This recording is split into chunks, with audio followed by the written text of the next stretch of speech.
Habari za majukumu timu. Sasa hapa nataka niwaelekeze namna ya kutengeneza TIN namba kwa huu mfumo mpya ambao Alfred Mlegi ametuletea huu mfumo. Utaingia kwenye Chrome kama kawaida, utakuja hapa kwenye search, utasearch TIN namba. Utakuja hapa kwenye linki ya kwanza taxpayer hiyo. Kisha gusa itafunguka namna hiyo. Kisha funguka utakuja upande wa kushoto hivi vimstari vitatu. Kisha gusa utagusa TIN registration. Kisha gusa utakuja kwenye upande wa skrini yako, upande wa kulia utagusa, itakuja kama hivi. Utagusa hiki kipengele cha pili, TIN application with NIN. Kisha gusa hivi utashuka huku chini kabisa. Hapo utajaza namba yako ya NIDA. Hapo utajaza namba ya huyo mteja ya simu ya mawasiliano. Ukijaza namna hiyo kama nilivyojaza mimi, sehemu ya kwanza NIDA yake, sehemu ya pili namba yake ya simu. Hauanzi na sifuri. Hapo sifuri wamesha kuanzia hiyo +255, kwa hiyo unaandika tu namba ya mteja uandike sifuri. Hapo unachagua nani business. Ukishagusa utakuja kwenye process. Ukishagusa namna hiyo utakuja hapa chini wamesema send OTP. Unahakiki hiyo namba uliyoijaza hapo. Unakuja unagusa hapa kwenye send OTP. Ukisha send message inaenda kule, inaingia kwa huyo mteja, unajaza hizo OTP namna hii. Ukishajaza namna hiyo utakuja hapa kwenye verify OTP. Ukishagusa itarudi namna hii. Itakuleta hadi hapo, utagusa confirm. Ukishagusa confirm hapo watakuuliza sasa maswali kuhusu huyo mteja. Utaje wilaya ilipozaliwa. Utaje jina la kwanza la mama.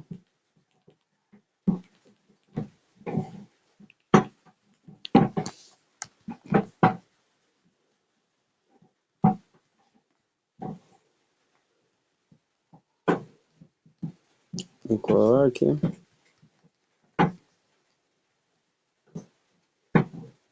Hapa itanileta hadi hapa.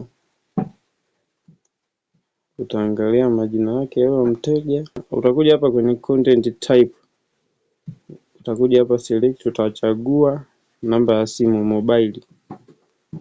Kisha chagua mobile, hapo utakuja utajaza sasa namba ya mawasiliano ya huyo mteja.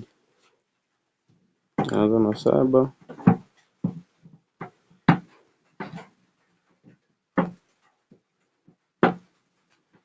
Kisha jaza namna hiyo, hapo utagusa kwenye add.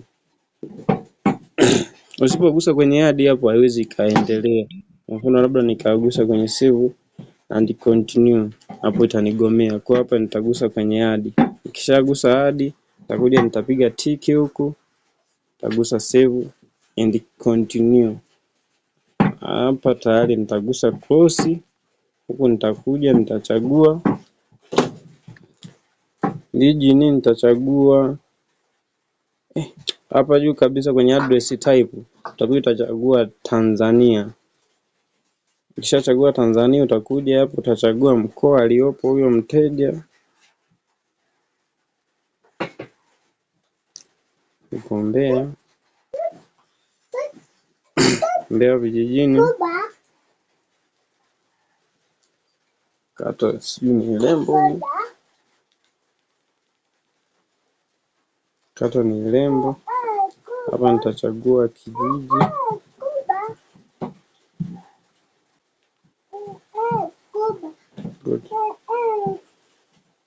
Hapa sio kijiji, ni kitongoji au mtaa anaoishi huyo mteja.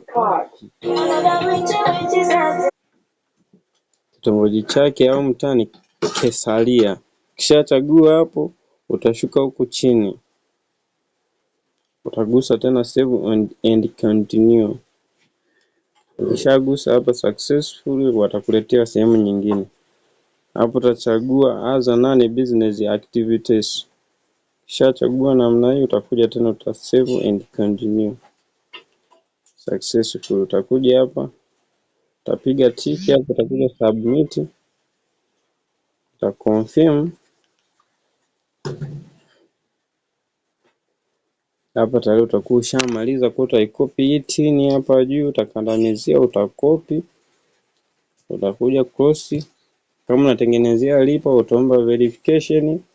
Kama unataka kutengeneza till ili kupata picha ya tini namba, ni cheki kwenye namba hizo hapo. Hizi hapo, ukishani cheki nitakusaidia kupata hiyo tini namba ya picha.